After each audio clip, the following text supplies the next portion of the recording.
weeks. That is all we have until the Patriots are finally going to play for keeps, for real football. The games matter. Until then, we have more, not fake, watered down football. Recording here on a Saturday morning, Patriots last night win big, huge, double up the JV Panthers 20-10 at Gillette. And it wasn't so much the final score that we took away from that. Of course, it was Mac Jones in the offense, played 3 drives out there. And I got to tell you, watching that was a huge relief for me, not because of any sort of stress of the day-to-day in covering the offense. And we know it's all been largely so-so to poor news, but just that the 3 drives that they put together, the best way to describe them was exactly like we've seen in practice. So you don't need to rely on me or anybody else who's been bringing you this bad news, again, which has gotten better as of late, because that's what happens in training camp. The football, the teams, the players, the units get better. But the Patriots with Mac Jones go 3-and-out, 3-and-out again, and then have a wonderful 10-play, 81-yard touchdown drive highlighted by Mac's 45-yard pass to Nelson Agholor. So some bad, but they end on a high note, and that's exactly what we've seen. It's been a mix, and that's the preseason. So the biggest takeaway really from Friday night is it's just been a continuation. This is where the offense is. It's a work in progress. Everyone else can see it. You don't need to take my word for it, podcast, written form, whatever. This is how it is. Otherwise, not a whole lot to take away. The Panthers did not play any starters. They have one of the worst offensive lines in the league when healthy. And so as much as it would be great to expound upon the pass rush and the depth and all the pieces and Anthony Jennings and DeMarcus Mitchell and Sam Roberts, et cetera, we just have to keep it in context. So today, we're going to skew all of that. If you want some film notes, I have a full write-up on the BostonHerald.com breaking down every single snap, what I saw, offense, defense, special teams. It's all up there. But if you really want to know the most important part of this week, we covered that in the last episode, all of the joint practice notes and what happened there. Looking ahead, we have 10 days until cutdown day, which somehow feels like it snuck up on us as much as we are like 20 days, then 19 days, and 18 days until the Bills and Rams are going to open on Thursday Night Football. And as you'll hear me say, a lot can happen in 10 days, and a lot already did happen. As I recorded with Fitzy, who you can hear on WEEI, I read him on WEEI.com, and he's actually like the MC of these preseason games because he's at the stadium doing fan contests and all around great, funny guy, also knows his beer. But we finished recording our dueling roster projections, which are the meat of this episode. And then news breaks that Tyquan Thornton is going to be out for significant time. So I make a couple calls, send some texts, and confirm everything that you heard initially. He's going to be out a while. And that doesn't change what we say on this podcast, because what will happen is Tyquan Thornton, unless things really go south in the next couple of days, he will make the roster. Then the Patriots will put him on IR, because the injured reserve rules are such that if you go on before the season starts, you're pretty much done for the year. This is what happened with Malcolm Butler, Joejuan Williams last week. So he'll make the team. N'Keal Harry did this last year. He gets hurt against the Eagles in a preseason game. IR comes back in time for week 5. So that's what I would expect here with Tyquan Thornton. Now, week 5, probably not, because the texts that I got were, quote, not a while, and it's not going to be soon. So he's out for a while. It's not going to be soon. And the thing is, though, the last text I got said he will be back. So this is not season ending, but it is a serious collarbone injury that is going to keep the Patriots rookie receiver, the fastest guy on the team and one of the fastest in the league now, running a 4.28, out. So this receiving core is back to the vets. It's back to Devontae Parker, Jacoby Myers, Nelson Agholor, and Kendrick Bourne, who was absent on Friday night, and we get into that. So Tyquan Thornton injury does not change our whole conversation. It does affect maybe the odds of someone like Lil Jordan Humphrey, who, spoiler alert, I have on the outside looking in, but maybe his odds get a little bit better as we close in on 2 more joint practices and a preseason game with Vegas. So Fitzy has his roster projection. I have mine. I thought this episode was a ton of fun. If you do, if you don't, give us a shout on Twitter or ratings on Apple and Spotify. We really appreciate and want any sort of feedback as we keep things rolling. I will be in Vegas next week for both the joint practices. I'm going to come home before the preseason game. We'll get full updates there. I have Zach Cox from Nesson and Jim McBride at the Globe on, where we will go back to the format here where we have a beer, talk some Pats. So until then, Fitzy, beer expert, part-time comedian, full-time Patriots fan, and all-around awesome guy, coming up with his roster projection and one from your boy now. Fitzy is back. dueling roster projections, much like dueling piano bars, I imagine what this podcast is going to be, but better and for football. What do you think? Just so long as it's not dueling banjos, or nor do you tell me that I got a real pretty mouth, I am ready to go, buddy. Well, thankfully, this is water. We do not have beers here today. We will have to do beer sometime as people who were recently bestowed with Cisco beer, courtesy of the Patriots, which that was the easiest, cheapest pub Friday night in the press box, where they dropped 4 packs of some game day IPA, I think they call it, in front of all the reporters, because we're all scrubs. Of course, we're going to tweet about it. We want to show that we got free beer, and they do it. I've not had one yet. So really quickly, you had one. Review was?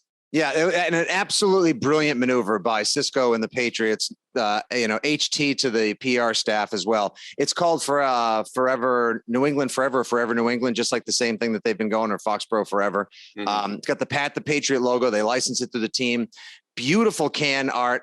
5.4% game day IPA. What you're drinking is a refreshing, hopped up, crispy, citrusy pale ale, if you will. I was going to wait until after my radio show today on WEEI to have one, but it was 1:30 last night. I was up, I had one, and it was a nice way to wind down pretend season game 2 of the 2022 Patriots season. Great stuff. Great job by Cisco and the Pats last night. Who did, by the way, I mean, my God, dude, I've spent half my life from when I was a production assistant on TV, video, and movie sets all the way up to now being a sort of member of the Boston sports media.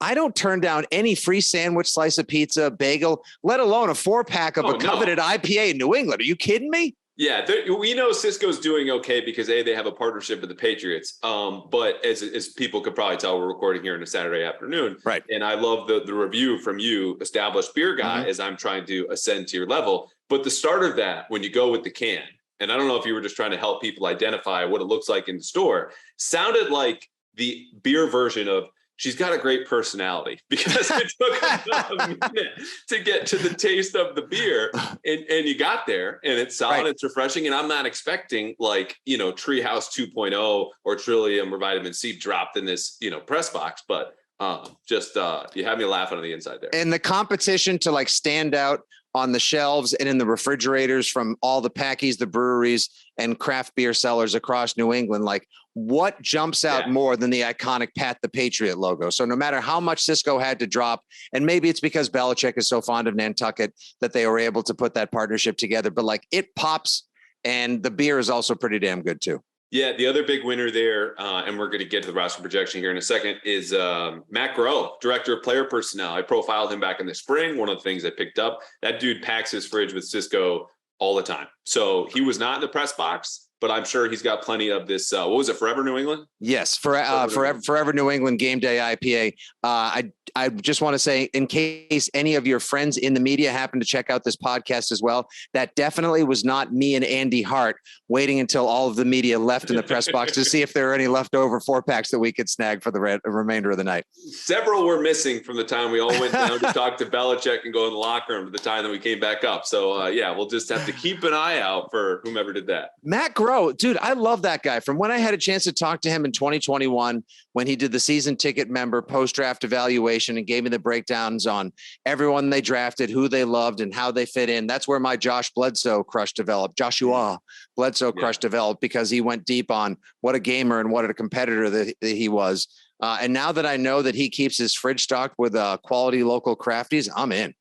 Yeah. All right. Well, Matt Groh is going to be busy next week. Cut Down Day is coming August 30th. That's going to be a rare Tuesday for Cut Down Day, which honestly, fine by me, because that's normally hunker down first weekend of college football, and I'm torn between wanting to watch college football and doing my actual job. But Tuesday, not a problem. 53 players have to be down 4 p.m. You have your roster projection. I have mine. I got to 57 with a few hard decisions, and then I had 4 more. I'm talking about second-year players who had really strong training camps and continue to. A recent third-round pick, undrafted rookies, and rookie draft picks that have become popular picks to make this roster. Quarterback, I think we can get into really quickly, but anything that stood out to you like it did for me in terms of I had 4 decisions and I didn't want to make any of them? Yeah, my biggest issue continues to be a lack of depth on the offensive line as we see the Patriots suffer some early to mid-camp injuries and not be able to build the kind of depth that they need, both at guard and especially at tackle. Now, when I project these 53 right now, Andrew, I can't tell you who the Patriots might be able to find off the scrap heap who Belichick has always had an eye on, or he's told Matt Groh, like, hey, just in case this guy gets let go, grab this guy, grab that guy. I need a little bit more over there. But there are going to be some difficult decisions that are going to get made in terms of, but we spent the equity on this guy. Shouldn't we give him one more kick at the can? Sorry, it hasn't clicked for them yet. There's just no time. The big dogs either have to run with the rest of the pack or get on the porch. And if there's some early crushes people have developed on some camp bloomers and some preseason stars, you're just going to have to deal with the gritty reality of the NFL, or understand that it's now a double-sized practice squad with 16 people in the age of post, mid, or wherever we are in COVID. Right. And it's important to remember too, I promise eventually we're going to get to some names here. That's but all right. the roster that emerges at 4:01 p.m. on Tuesday is not going to be your week one roster. They're going to play some guys on IR. They're going to release some other players. They're going to claim some off of waivers. There's going to be a lot of maneuvering in the next 11 days before they get ready for Miami. So our job, though, is not to project what it's going to be like in Miami, because we don't know who other teams are going to release or might trade. Because Yasir Durant comes over last year, an offensive lineman. You talk about depth. They rostered 9 and still had him. So a lot of shuffling going on. All right, the quarterback, though, I think this is a simple conversation. Not like last year, Cam versus Mac versus Cam. I have Mac Jones, Brian Hoyer, Bailey Zappi all in the roster. What do you got? Wash, rinse, repeat. Boom. Mac's your starter. Upstart gunslinger, private first class Bailey Zappi has been a fan favorite in both preseason games to date. Everybody loves the upside of this kid. He's got all those throwback words: gumption, moxie, chutzpah, all the things that you want out of a developmental backup quarterback project. And if ever there's been a year where I don't want to see Brian Hoyer, except on the sidelines, in his break in case of emergency glass, or, maybe on the street or at the grocery store, hey, it's Brian Hoyer, everybody. What's up, buddy? You need him, because I need him as the sort of de facto assistance quarterback coach. I need him in Mac's ear as much as I need anybody else in the age of New England Patriots post McDaniels. So Jones, backup Hoyer, Project Zappi. Let's go. Brian Hoyer, top 3 guy that would go unrecognized at the grocery store on this roster. Not like you're super tall or big or fit. He's regular Joe. He might be number 1. Oh, could easily be. He can blend into any crowd whatsoever. For all I know, that's his role, or maybe he's got a previous history when he was at Sparty in terms of covert ops, or, just being an international man of mystery. I was talking with some buddies last night at the game, and one of my friends from high school was like, what a great life Brian Hoyer has. The man is going to accumulate to have started about 25, 30 games in the NFL, $30 million. He is set for life. He's going to live in New England. He'll probably be on the coaching staff. The Brian Hoyer Quarterback Academy will open up in either Rentham or Mansfield or something, or Franklin. He is living the life of what a good backup NFL player is all about. He's moved a lot, I think, more than any of us would want, 7 or 8 teams or something now. But he's at a point where he's even said publicly, and this is more Brian Hoyer time than I ever expected to give this podcast, but Hoyer the Destroyer, kid. He wants to set roots, and the Patriots know that, which is why in a lot of past years, and people at home might be listening going, well, why don't they just cut him, save a roster spot, bring him back to the practice squad? If they cut him based on the contract he signed in the offseason, they would take $3 million in dead cap. So this is not an instance where there's no penalty for doing that. He got a lot of guaranteed money, and still a small deal, but it was a 2-year contract where it basically locked him in for this season. We'll see about next, of course, tied to Bailey Zappi. But for now, I think those 3 are very firm. The running backs room has a couple more questions, and I think they're, of course, not at the top. Damian Harris, Ramondre Stevenson, Ty Montgomery, all 3 are locked in for you, yeah? Oh, 100%. And since the last time we spoke, in the unfortunate but necessary retirement of James White, who we had talked about on our podcast, Six Rings, likely getting a PUP, if not sort of going on season-ending IR, and he decides to, pull up stakes and call it a career after only 8 years because of that awful subluxation of the hip last year against New Orleans.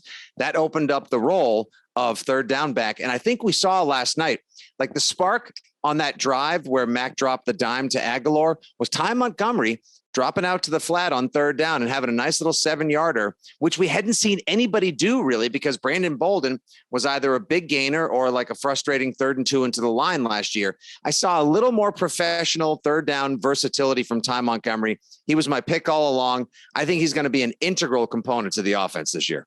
Yeah, it's really interesting with Montgomery because in practice, what we've seen as far as James White's old snaps, they've largely gone to Ramondre Stevenson, and that he's the first guy up in those team periods when they're clearly passing, or he's second after Damian Harris. But when they go to 2-minute and did against Carolina this week on Tuesday and Wednesday, Montgomery was the guy that was in there. And my thinking was, you have him in the 2-minute because it offers you this kind of flexibility where they split out their running backs and they'll go out to the perimeter and they'll run a hitch, or they'll run a hitch and go, or a slant or an in cut or whatever it is. But that's a guy who can run a full route tree. So you might be playing, with 11 personnel, but then 11 personnel suddenly goes to the rare 0-1 personnel, 1 personnel, where there are no running backs if he's a receiver. So I don't know exactly how that's going to shake out because Stevenson is just so much more explosive. Oh, sure. As a running back. But the jobs in the 2-minute are coming down to blitz pickup and then what you can do as a receiver. And obviously Ty Montgomery, at least from the receiver standpoint, is a clear winner there. But I'm still the self-proclaimed conductor of this season hype train, and I'm going to keep that position because we're still rolling out. Don't drop it. Own that take, because when it happens, you'll be able to go back. You've got the receipts, and you'll pop your collar and you'll flex all over Boston. And if not, it's still going to come. Maybe it's just going to be a year later. Like I was promised Aguilar and Jonnu Smith season were last year, and they might actually be coming up this year, or so we hope. Yeah. Speaking of coming up, rookies, Pierre Strong, 4th round pick, Kevin Harris, 6th round guy, and JJ Taylor. These are the last ones here. The only one I kept was Pierre Strong, and he's a 4th round pick. JJ Taylor, Kevin Harris. I think one of them is going to stick on the practice squad. Taylor right now, when you get to the 4th or 5th running back, a la Brandon Bolden, your impact has to be on special teams in some way. Taylor's not among your top 2 kick returners or punt returners right now. So his value there, he's not covering kicks. He's certainly not tackling, goes down. And the Patriots frequently rostered, even after James White went down, just 3 running backs on game day. So I look at this and go, you'll have 4 on the roster. Even if one gets hurt, you bring up one from the practice squad, and it could be JJ Taylor or Kevin Harris at this point. I wouldn't be surprised if both of them get kept on the practice squad because JJ Taylor can catch passes, can be a shifty little Dion Lewis wannabe, maybe could return kicks for you depending on how the return game is going and who ultimately wins punt returner, kick returner. But they've been auditioning a bunch of people, Miles Bryant, Marcus Jones, Pierre Strong even got some looks in the game against Carolina as well. I had the same running back room. I think what you're going to see Friday against the Raiders is Kevin Harris is going to play. And then maybe at one point in the third quarter, he's going to go, oh, my hamstring. Oh, it's a little tight. Oh, coach, I think I need to come out. And next thing you know, it's going to be, he gets sent to IR. They stash him. Everyone else forgets about him. He comes back. They put him on the practice squad. And they basically keep this Damian Harris clone that they drafted, in the factory or in the laboratory for another year until they decide whether they want to hold on to Damian Harris long-term or if they think Kevin Harris can be a suitable replacement. So 4 running backs is all I got. Perfect. All right, let's go to the receivers. This is where we finally start to get a little tricky. I'm fired up here. I'm one of my guys here. I got a guy here. Guy here. Watch out. I got a guy. I feel like we're having a fantasy draft there for a second. And this is my guy.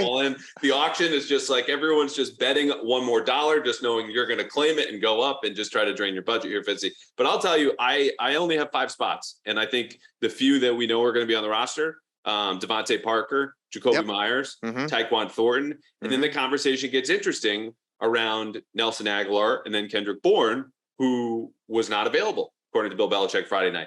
Where is Kendrick Bourne? Now added to some of the great mysteries of New England, like what happened to Malcolm Butler, and where is Tom Brady, and is he filming The Masked Singer, and why the hell didn't they re-sign him? Now comes WTF happened to Kendrick Bourne. Seriously. I mean, Kendrick Bourne, everyone will tell you, is the most electric playmaker, and that maybe that's not saying much, but that's like saying like, oh, that's the best item on the menu, but the restaurant sucks.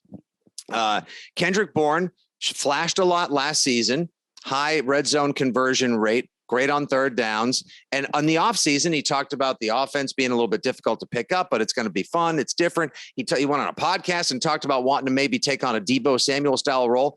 Next thing I know, he's laboring through camp. He throws fists during the melee against the Panthers in one of the 2 Foxborough fight clubs last week. and he's plain clothes in game 2 when he needs to be picking up this offense. I'm not legitimately concerned yet. I am a little disappointed so far. So on my way into the stadium Friday night, I did a radio hit on EEI with Mego and Fourier and asked about Kendrick Bourne. And it was, is this a legitimate concern? I think it's a fair question. I said, not yet. The people I've talked to say, look, he's not had a great camp. He might be our 4th or 5th best receiver here so far, which people, watching and studying every day could also tell you, but they weren't concerned understanding the body of work. Then he's not available Friday night, not play, wasn't even on the sidelines, him and Trent Brown. My understanding about that situation is he's perfectly healthy, and it was not related to anything that happened during the week, which, as you mentioned, he was tossed for fighting for throwing punches, and Belichick MF'd him up and down the field for, not being prepared from an equipment standpoint or health and safety in one snap of team period. So good Lord. I don't think it's going to get worse here. I think he could very well have a good week of camp in Vegas and play. He's also not likely to be traded because his contract is so team friendly. It's this year and next. That would be such a bad move. That would be such a bad move. Like, don't bridle this kid. Don't Belichickify him to a point where you take somebody who has the personality that lights up the post game. He makes Belichick smile and laugh on the sideline, as we saw last year in those Zudi recap videos in Victory in the Locker Room. Kraft loves him, and he's a fan favorite, and he's got personality to spare. His off-season IGs of the workouts and everything else. Like, this is a real character. And he's right now on the roster and personality-wise. Yeah. So look, honestly, and there's a dearth of star power on this team. Who the hell else's jersey are you going to buy besides Mac Jones' red Pat Patriot throwback right now? Like, maybe it's Tyquan Thornton if he pops this season. Otherwise, it's Kendrick Bourne or Matt Judon. Like, please do not suppress the personality, the juice, and the flair this kid brings. Yeah, and I don't think they're doing that, but at some point you got to perform, and that's where this starts, right? Like, he's had the fewest catches of any pass catcher right. This last episode in 2 weeks of anyone on the team in team period. So you just can't have that. Like, if that's anyone else on the roster or most other players, you're getting cut and we're not having a conversation. You're Josh Hammond right now. But I mentioned trade not because I think that's a possibility. In fact, again, it won't happen, barring something serious next week. But Nelson Aguilar has come up. Part of me thinks this is kind of a straw man Twitter thing where some have raised that Aguilar should be traded and why not, and you'd free up $5 million, a little bit less in cap space. Aguilar has had, at worst, the 3rd best camp among this group. At worst, I think you can make a good case for him being better than Devontae Parker in camp. He was very good, as you mentioned, with that 45-yard bomb in the preseason game. And it's just because Jacoby Myers is the most consistent person on the face of the planet. So what I've heard about Aguilar is his attitude is better inside the building compared to last year. His fit inside the system where they streamlined the offense, there are fewer reads, suits him better, and they're going to emphasize the deep passing game. He sticks, and that's why I've got 5. Parker, Jacoby Myers, Kendrick Bourne, Nelson Aguilar, and Tyquan Thornton. All right, then this one goes to 6. I have a sinister 6. I'm with you on the first 5. Jacoby Myers, your slow foot slot receiver who also happens to throw a nice deep ball himself. I can't promise you he's going to be on the roster beyond this season. I hope so because I'm a fan. Parker, yep. Aguilar, I do think Nelson Aguilar is going to have a good season. I'm not rostering him in fantasy, but I do think he's going to contribute more than he did last year, and don't hold the contract against him, even though he's one of the Patriot paycheck bros along with Jonnu Smith. Tyquan Thornton, obviously, might be a star in bloom. We do have to put some weight on that kid because he is fragile, as they say in Italiano.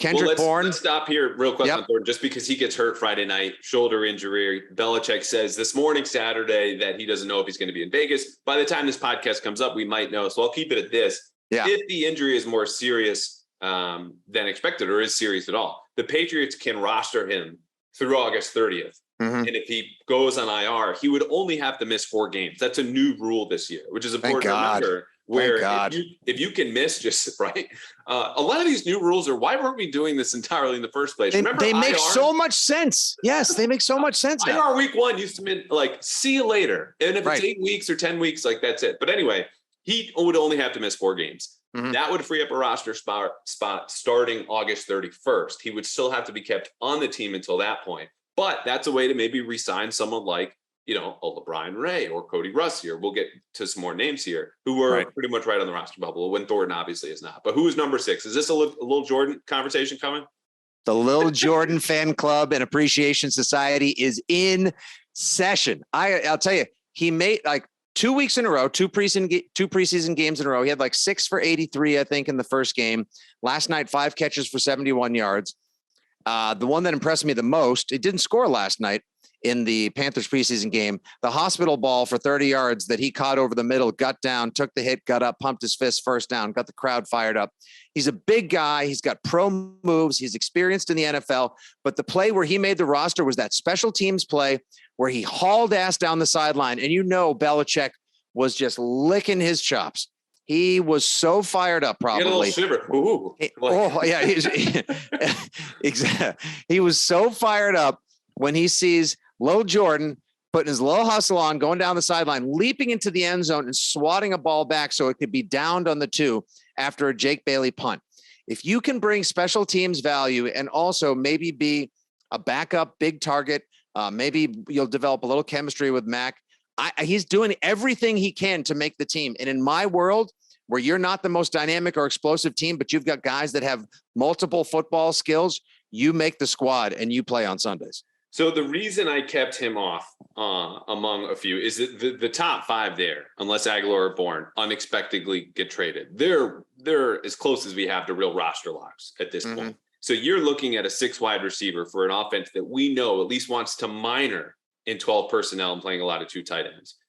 The tight end conversations where I think he might be able to backdoor his way into this, not because he is a tight end. Okay, he might be 6'3", 220, 225, whatever he is, but that's not a tight end body. But if you go back to that Giants preseason opener, the Patriots played 11 personnel, something like 87, 88% of the snaps. Right. The few that they did not, they said, okay, Matt Sokol, you poor bastard, take a breather, get to the sideline. And they said, Lil Jordan Humphrey, go stand in line where he was and act like a tight end. And Ross Douglas, receivers coach, I asked this week of just how the heck that happened when we talked to the assistants. And he said that, they have a couple quick calls to make that happen.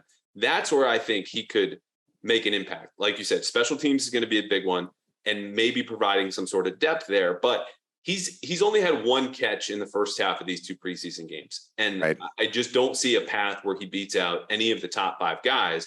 And when you look at him physically also, this is a guy who ran a 4.8 at his pro day.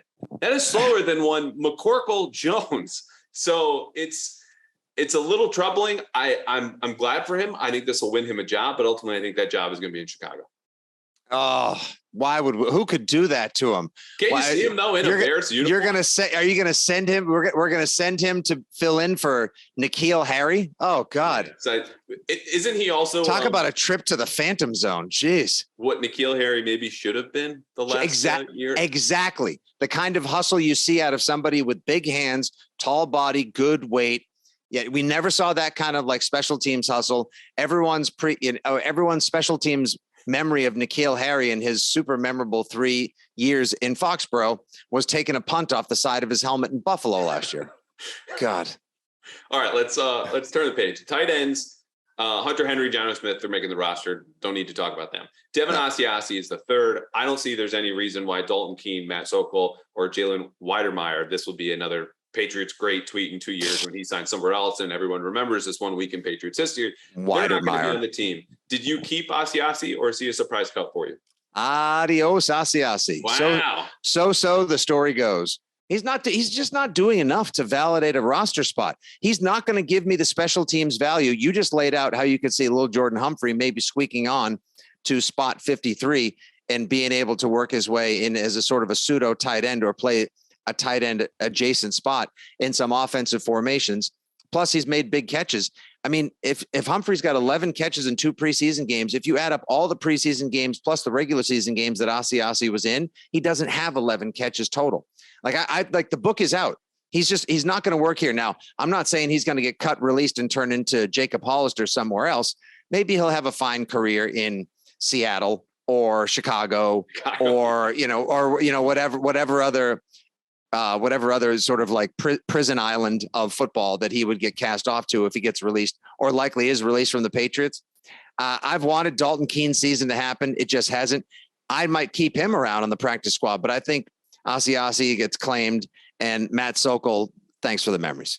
Okay. So we have our first split. You have Lil Jordan Humphrey over Devin Asiasi. The Asiasi thing came down to me for, again, the 12 personnel. Again, they played something like 31% with 2 tight ends in the field when Mac played against Carolina. And I think it's important to remember the preseason games matter, but the joint practices matter just as much, if not a little bit more. And this isn't to say he was shining out there, but he did very well in the team periods and in one-on-ones. And I think also when you think about a third tight end, what does he look like? He looks like Devin Asiasi. Okay. Well, no, he could also, but in fairness, he could also look like Dwayne Allen. He could also look like Rod Rutledge. He could look like Matt Lengel or Matt Sokol. He could just be a giant, warm blocking body. Look at that encyclopedic knowledge you have. Patriots tight ends from the past who definitely had their fair share of inactives. Same Dwayne Allen, but that was my first year in the beat. That dude was basically an extra offensive tackle. Exactly. And on a Patriots team that even featured Tom Brady and had much more dynamic receiving threats than this one does right now. Yeah. Speaking of offensive tackles, this is another group where I think we can safely, fill 5 spots, right? It's all 5 starters. Trent Brown, Cole Strange, David Andrews, Mike Onwenu, Isaiah Wynn. How many backups you keeping? I have 2 right now. Whoa. This is different because holy lack of depth, Pats, man. Wow. Here's where they get the Foxborough flu. Again, you need to be rostered through cut down day and then hit IR in order to, stay on the team and only have to miss 4 games. If you go on IR now, like Malcolm Butler and Joan Williams, you're done for the year.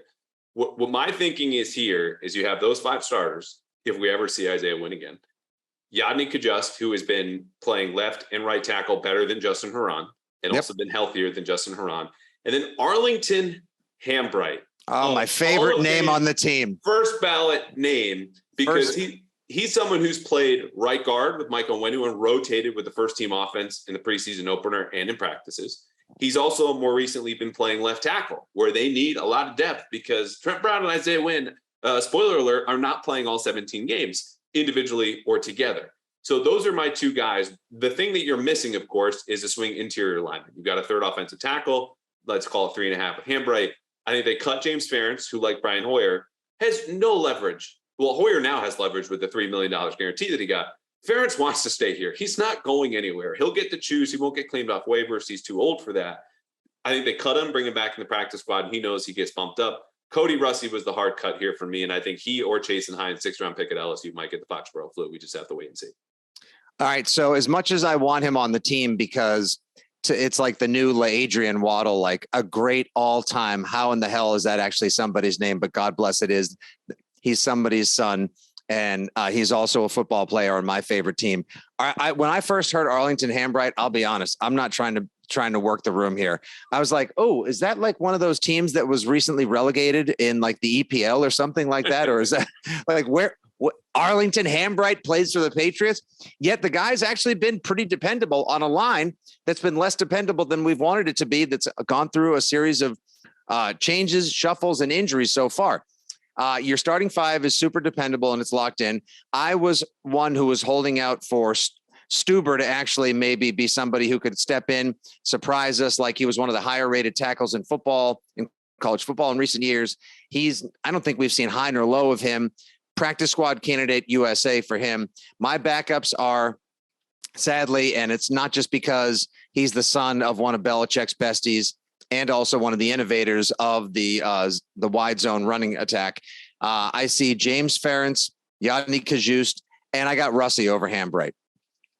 Yeah, Russi was he was one of my last 4 cuts, the tough 4 decisions I made at the top. I think it's interesting that Justin Herron has fallen so far based on his horrible couple of practices last week. He's injured, but he's also coming into camp was clearly your top swing tackle because Yadni Kajust had only really played left tackle in college. And then the few times we had seen him in games. Now he's played a little bit of right tackle as well, but now they're bumping Mike Onwenu. And that's the problem with projecting the offensive line. It's not who are the best linemen, which would be a very easy guide to this, because if it's a negligible difference between a Herron or a Kajust, then you're looking at the overlap of depth where is Mike Onwenu just our right guard or is he our right guard and our primary backup right tackle? Isaiah Wynn, not going to get cut, but he's, based on what we've seen, your backup, your plan B at left tackle, if and whenever Trent Brown goes down. So then who can play right tackle? Like those are all the questions that are kind of inseparably intertwined when you're building on an offensive line, which is not a whole lot of fun on the podcast. But I think the names we have are the ones to focus on in the back. It's Ferentz, it's Russi, the guy. The Arlington Handbrights. How about that? They're in the the Arlington. I will make that jersey for you. I will absolutely make us those jerseys. Arlington. I mean, the Handbrights of Arlington. The Handbrights of Arlington. I mean, and if you think, like, as I was saying earlier in the pod, like, you know, what jersey are you buying at the pro shop? It's Mac Jones. It's the red throwback, maybe some Judons. The Bourne sales have got to be dragging, and it's not Tyquan Thornton jersey season yet. How do you either resist a strange 69 or especially a Handbright? That's a loaded question. Yeah, look, but it's a good one. If you sold 10 Arlington Handbrights jerseys, congrats. You've sold 10 more than I think any have been sold anywhere outside of his family. So that's a win for the pro shop. Before we get to defense, let's do the specials really quickly. We don't have to talk about any of them. Your guy, Nick Folk, he's going to be the kicker. Jake Bailey, he'll be the punter. Joe Cardona, still long snapping for as long as he wants. Matthew Slater's making this team. Cody Davis, Justin Bethel. Brendan Schooler, I have making the team. Ooh, okay. So I actually, because I have Lil Jordan Humphrey making it, he's probably going to be more involved in special teams with the occasional backup wide receiver / quasi TE usage. I went down. Justin Bethel and Cody Davis, thanks so much. It's been a pleasure and an honor. Wow. Yeah, because I got other cornerbacks that I'm keeping to replace the Justin Bethels as well. So I only kept 4. I have Big Kick Nick. I have sadly, I think the most wasted roster spot on the New England Patriots and Joe Cardona. I've got the right-legged man weapon, Jake Bailey, and I have Matthew Slater. Oh, and excuse me, I have 5. Actually, I had him in the safety category. I'll move him on down to special teams. Schooler is making the team because of his potential secondary versatility and the odds that he could be the heir apparent to Matthew Slater, who is likely on his victory lap contract and final season with the Patriots.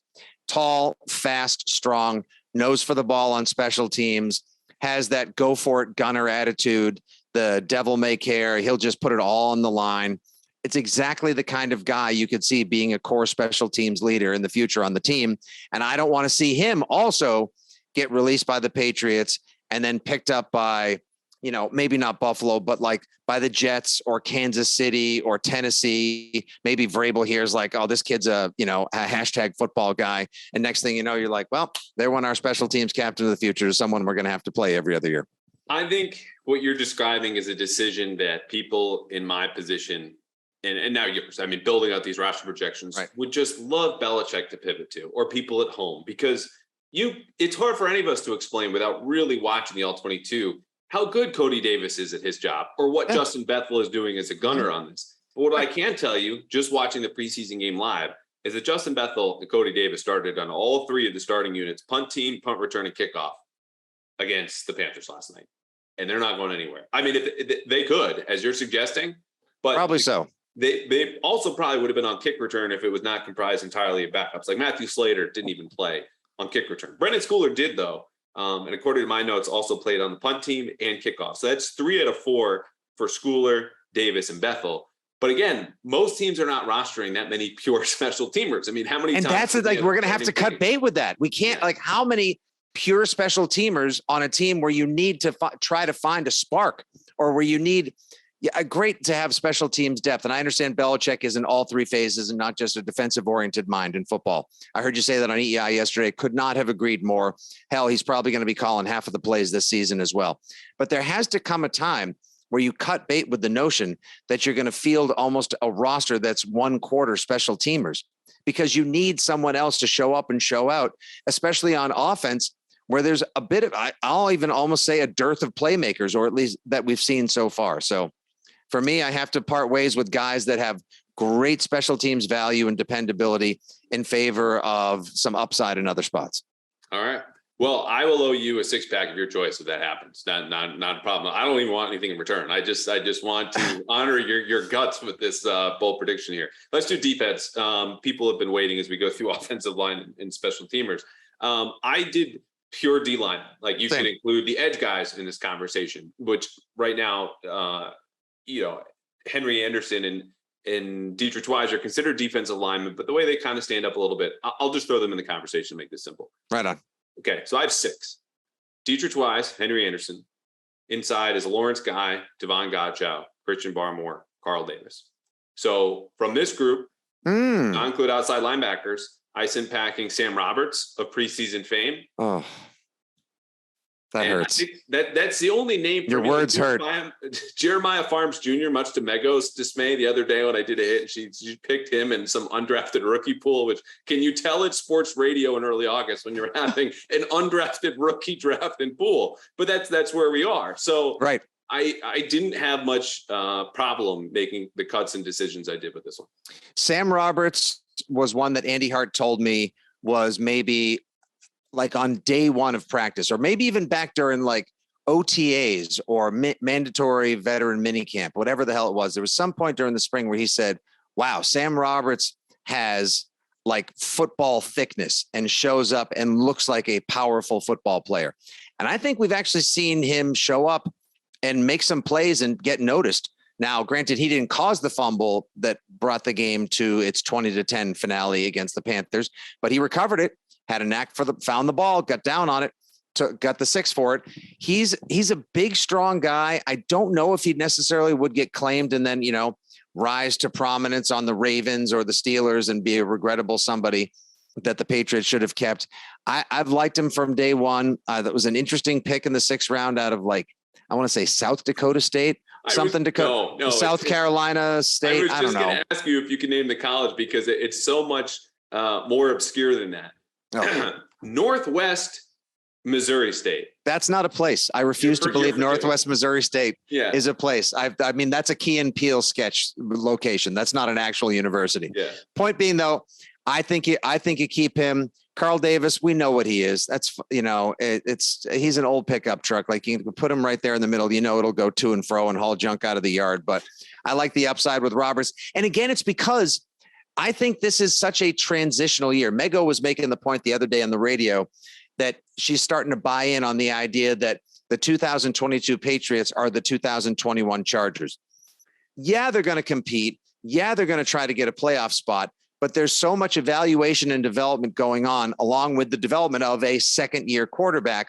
And then there's going to be a lot more money the next year. The Chargers spent big time. They made a lot of moves for Khalil Mack. They get J.C. Jackson. And now the Patriots will have so much more money next year. And you hope some of these draft picks pan out that I can see it playing out like that. Do you want to take the chance of letting some of these guys that you think can contribute to the football team for a couple of years go so you can go with an old steady Freddie wide body like a Kyle Davis? Yeah, Carl Davis, I think, is just the only other guy in the roster you could point to and say he's our backup nose tackle. Like Lawrence Guy, for the role that he served here for a long time now, is going to be 32. He's a little bit light, even at 310 pounds for your traditional nose tackle. That's why Devon Godchau's here. And Godchow, they love. So at least for 10 to 12 snaps a game, Carl Davis can rotate in and relieve Devon Godchow of those duties in early downs. Or when you need goal line, you need a dude who's just 330 and can kind of hold up and do his own. Like he would get signed somewhere else. He's a little bit of a, guys in personnel departments call a jag. He's just a guy. But I think he's a guy that his body type suits you in a way that like Sam Roberts just isn't going to do. Whereas you could have guys, Dietrich, now we're getting into the edge because I know Roberts is inside, but they see him as a movable piece. He can play sometimes the 3 technique, maybe the 4-eye and kick out to 5. But the one name I didn't mention here, because again, we're kind of blurring the lines, and then let's do the outside guys and just finish everyone on the line of scrimmage, interior and on the edge. Right on. LeBron Ray was my last cut. Alabama, former 5-star recruit, comes in. It's never a good thing when you're a college prospect and the top thing that we mention is how many stars you had in high school. But when you do that and go to Alabama, clearly there's some talent there. He has flashed that talent in one-on-one pass rush. He's done it in preseason games, and he's done it occasionally in team periods when he's getting very, very few snaps. He was my 54th guy on the roster. I think you could have time to develop, but if they really want to win, you can't wait on a guy like that to rotate in when you've got Uche, Anthony Jennings, Matt Judon ahead of him, and those are my last 4 edge guys. So everyone on the line scrimmage, and then I'll let you take this. I've got up front Dietrich Wise, Matt Judon, Lawrence Guy, Devon Godchow, Christian Barmore, that's 5, Josh Uche, Anthony Jennings, and Carl Davis is my 9. Gotcha. To me, LeBron Ray could be the new Byron Cowart, like former 5-star recruit. Yeah. You were really supposed to be something special, but there's maybe a reason why you fell to the back end of the draft. There's a greater chance that he'll pop because of the Alabama pedigree. And hey, we're even seeing Anthony Jennings finally put it together and get noticed for positive contributions in his third year with the Patriots. I think he makes the team as well, because the Patriots need to find some sort of formula or combination of players to generate pressure on the other side of Matt Judon. So I'll take for my edge guys, I got Judon. You got Ronnie Perkins still in the equation as well. Wise Roberts, and Anthony Jennings. And as far as the linebackers go, I got Juwan Bentley, Raekwon McMillan, who they love, Josh Uche, Mac Wilson Sr. I don't know why I feel the need to always say senior, but it's on the back of his jersey. And he plays like a senior in high school because he's kind of always around the ball, good tackler, got the kind of speed that they're going to need to contain some of the people that cut them up over the middle last year. And McGrone's going to make the team, but could you please, he's going to make the team, but what the hell has he done? I got a yellow light up here for you, bud. Whoa. He and Ronnie Perkins are on the outside looking in for me. Oh, that mic is hot. My headphones. Oh. So this was what I talked about at the top. There are a couple recent third round picks who make the roster automatically as a rookie, generally get a second chance in their second years. But Ronnie Perkins, he's flashed a couple times in these preseason games. But let's remember, the Giants and the Panthers, without question, no matter who you ask, people inside the league, people who watch casually, people who watch intensely, right, have some of the worst offensive lines in the NFL. Ronnie Perkins winning a couple of reps against those guys, enjoying practices with Carolina or in their preseason game or against the Giants doesn't mean a whole lot. For a guy like him who got a redshirt year and stuck around, you need consistency, some sort of development. Anthony Jennings has consistently been ahead of him. Josh Uche, same deal. Matt Judon. At the opposite edge has been Henry Anderson and Dietrich Wise. They're playing kind of with one outside linebacker, one defensive end. Ronnie Perkins, meanwhile, with Cameron McGrone, has consistently been repping with the third string defense. And as much as we were all talking Cameron McGrone, because the Patriots coaching staff, like the hype train is now emptied out. It is gathering dust. There are tumbleweeds going by. And people just leave it there like an old building. There's people squatting in it right now. You got folks living inside of there. There's campfires lit around the side of it. Like as far as I can tell, sad. That's it. Over. Curtains. And I'm not saying this as someone who wants to root against these guys. When I have to make cuts, as the Patriots are going to make these decisions, at some point you have to get down to 53. And there's no more room. That's it. There's 53 spots. If you want to tell me, as I think you have, again, Justin Bethel and Cody Davis to me are close locks. If you take them off, maybe those are 2 spots for Ronnie Perkins and Cameron McGrone to make the team. Got to make the team somehow. Yeah. I haven't seen any sort of play from either of them, practice or really in the preseason, in a large enough sample to say there's promise here long-term, or you're going to have an immediate payoff that warrants a roster spot because they've got better, older players ahead of them. Honest to God, the bring out your dead cart of recent second and third round draft picks of Bill, like second through fourth round draft picks of Bill Belichick, from the Aussies to the Keens to maybe the McGrones and the Perkins. Like, I know it's a crapshoot, and you hope that 50 to 60% of every year's draft become positive contributors to your football team. But holy smokes, man, like this is a lot of burnt equity we're talking about here. And I know you just got to go with the best 53 and do what's in the best interest of the football team. But that's it. That's borderline infuriating. Yeah, look, you have every reason to be mad. Their draft record, and I've talked about this, I've written about it, I've done, podcasts and TVs about this, from 16 to 2020 is among the worst in the NFL. I think the rebounding parts of 2020 have been good. Mm-hmm. Obviously, Kyle Duggar. But I don't know how at this point, and it's still very, very early in their careers. Let's make that clear. No one is rooting against them. McGrone was hurt for most of last year. That you can chalk either of them up as a win. And McGrone was only a 5th round pick. So that's not even a huge loss, right? Like the odds of hitting on a 5th round pick, whatever the threshold is there for a hit versus a miss, is the odds of that are very low. Right. But I have them out. And you hit on the linebackers. Let's Bentley and McMillan, those are your starting inside linebackers week 1. Mac Wilson's looked awesome in preseason. Mm-hmm. Jelani Tavai was my 4th guy. And so I cut McGrone and I cut Harvey Lange, who was one of my 56th or 57th guy. Because and I'm a big fan of his too, because he's a gutsy gamer guy. Like he'll literally, you could go snap the ball, go play receiver, go play whatever I need you to do. Harvey Longy will do it for you. But he will not play more than one special teams unit as far as the starting groups go on Friday night, because the only team I saw him on was punt return among the starters. And that's where I think they love Tavai, because Tavai is also a big Matt Patricia guy, getting drafted in Detroit in the second round out of Hawaii. He's someone who's played well on the edge. As we know, they like to bounce their inside linebackers and put them on the edge. Hightower, Van Noy, the list goes on. And I think he can do that. And so Tavai is playing some special teams. He played, according to my notes here, looks like just as many starting units as Harvey Longy did, and he's got more upside. So he was a guy who made the practice squad last year. But between Patricia and his second year here, I think it's going to be Bentley, McMillan, Mac Wilson, and Tavai in the middle. Unbelievable. If Ronnie Perkins and McGrone don't make this team and they get added to the Jake Bickett, Jermaine Cunningham, Sean Crable Hall of Infamy at Memorial.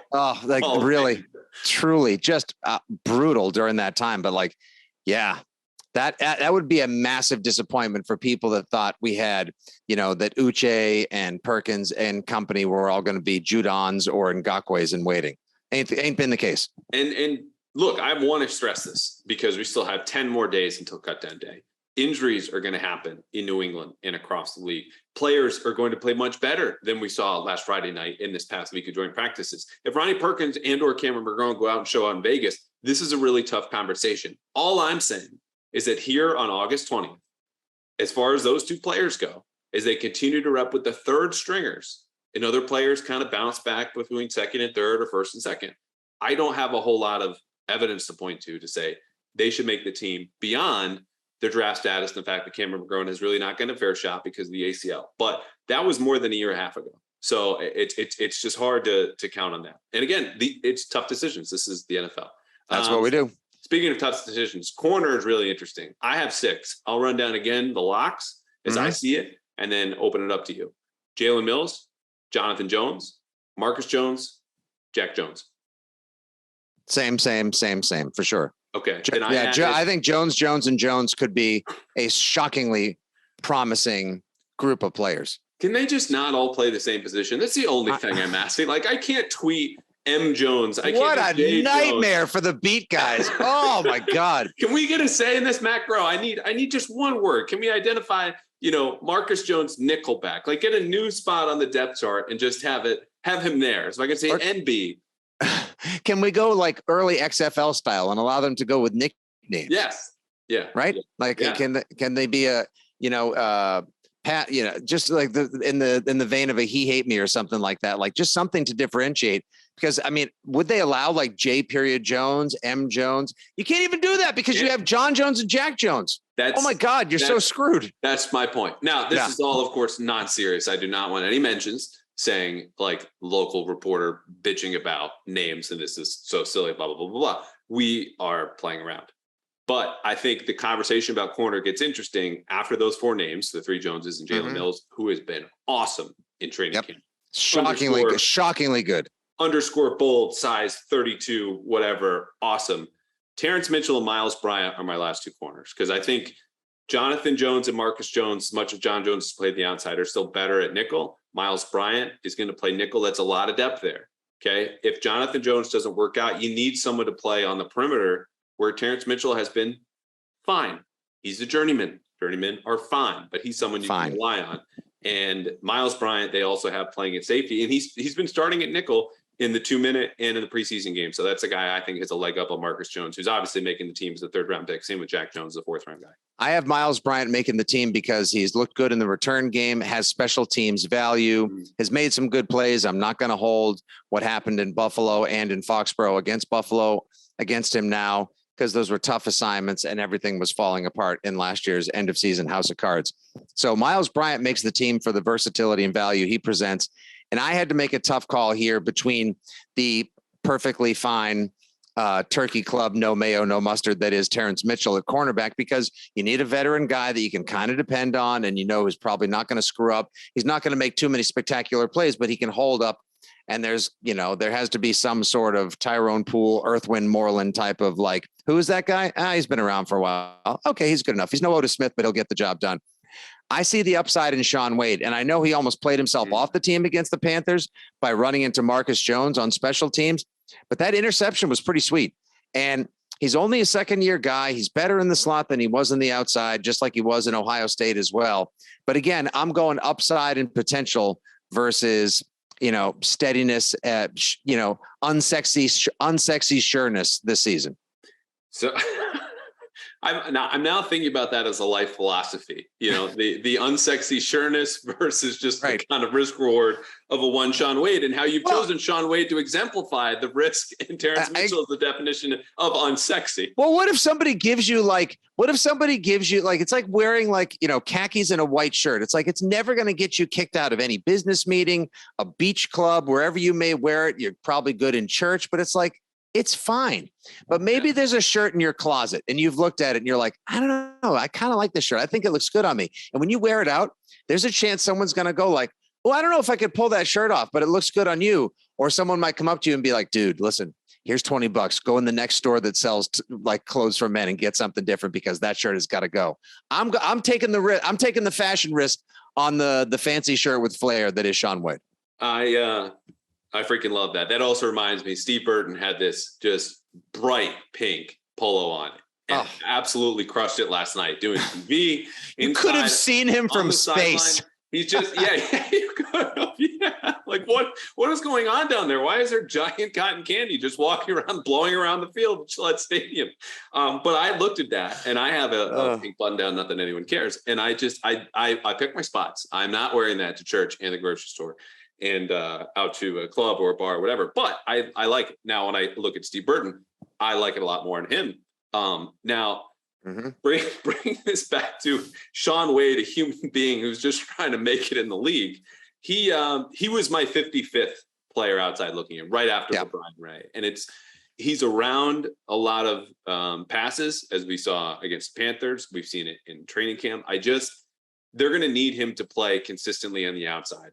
And maybe this is putting too much stock into his final college tape, but that was just 2020 and it was bad. And Baltimore, who drafted him in the 5th round of Ohio State, was happy to ship him out, largely because it couldn't work outside. There is a logjam at nickel, and I just don't think he's going to be able to get snaps in there between John Jones, Marcus Jones, and Miles Bryant.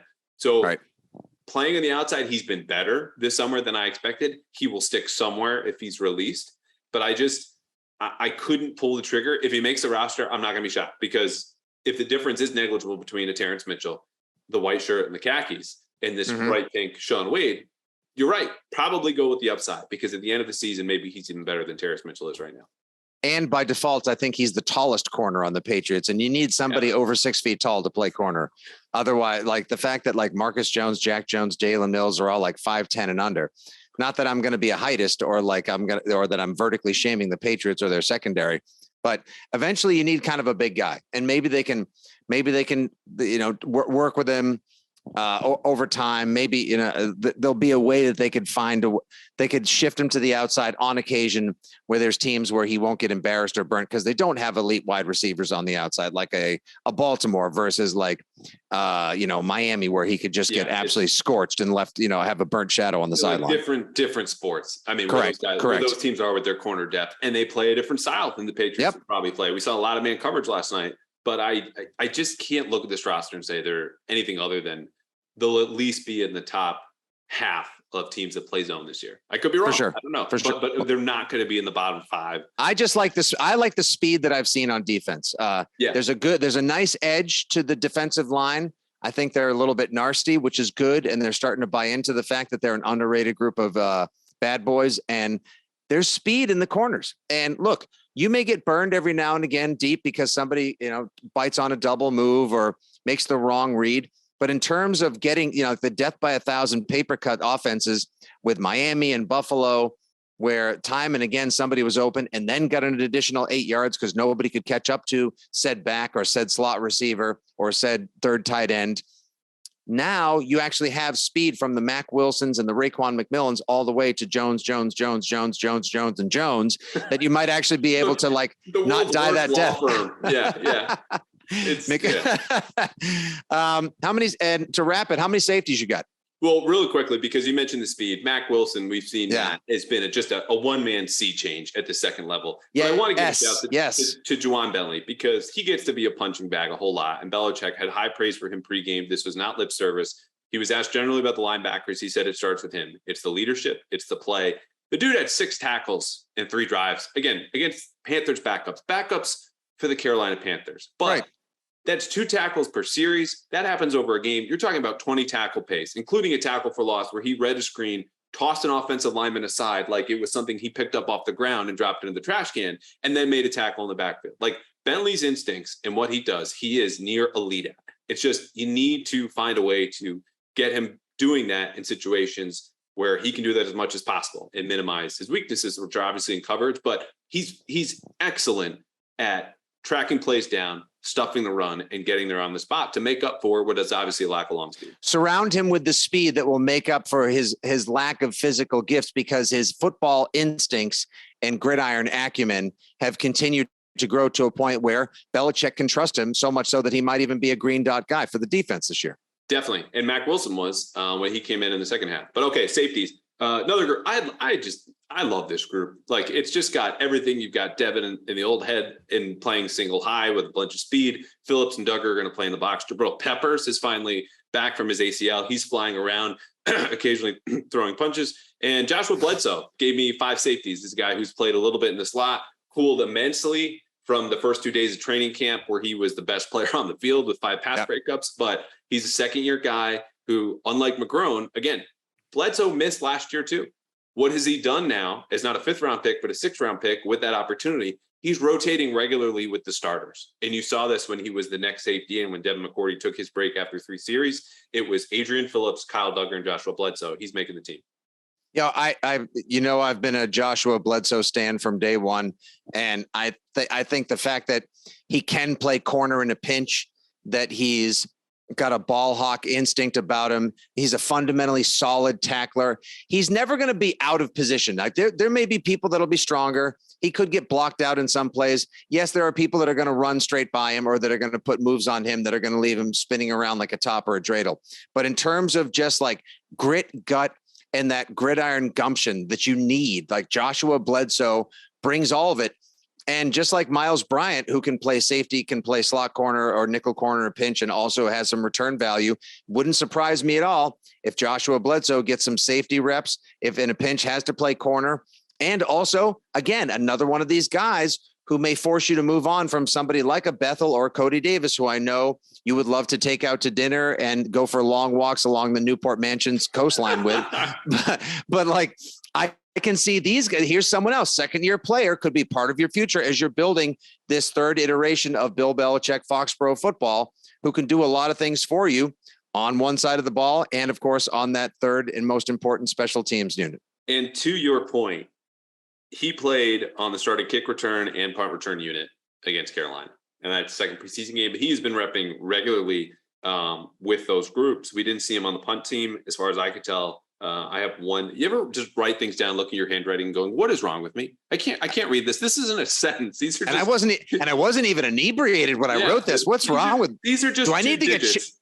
Do I need to get checked for a palsy or something? What the hell's going on? Like, honest to goodness, like, my handwriting has always been awful. Like, from day one, it's borderline cuneiform. It's like Sanskrit. It's so bad. You would have made an excellent ancient Egyptian. So just staying your head on that. Yeah. That's probably for the fact that I can strike poses like a bird and have a giant chin like some sort of like emperor, or definitely will be mummified one day. But I have no idea. And then I'm always like, I can never just stop and inhabit my thought of the moment, as opposed to like quickly, like, oh, this thought is in my hand now. Quick, let me just discard it as quickly as possible and move on to something else. It's impossible. I've needed a professional assistant from day one just to help me keep track of everything, including my terrible jokes and all of my horrific handwriting as well. Can never read any of it.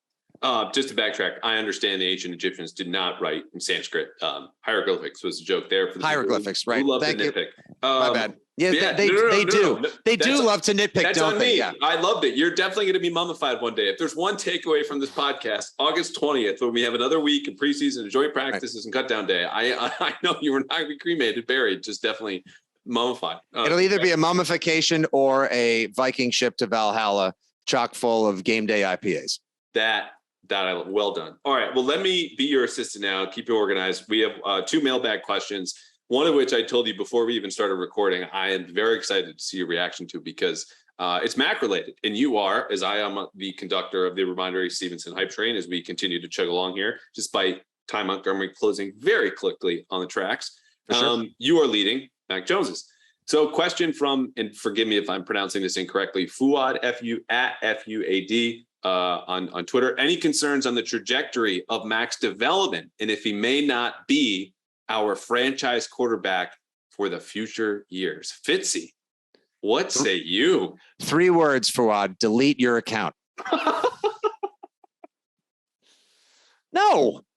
I mean, if anything, I'll give. He's a second-year quarterback, and the problem is we're not even judging him against the standard and curve of Tom Brady's greatness, ascension, and development.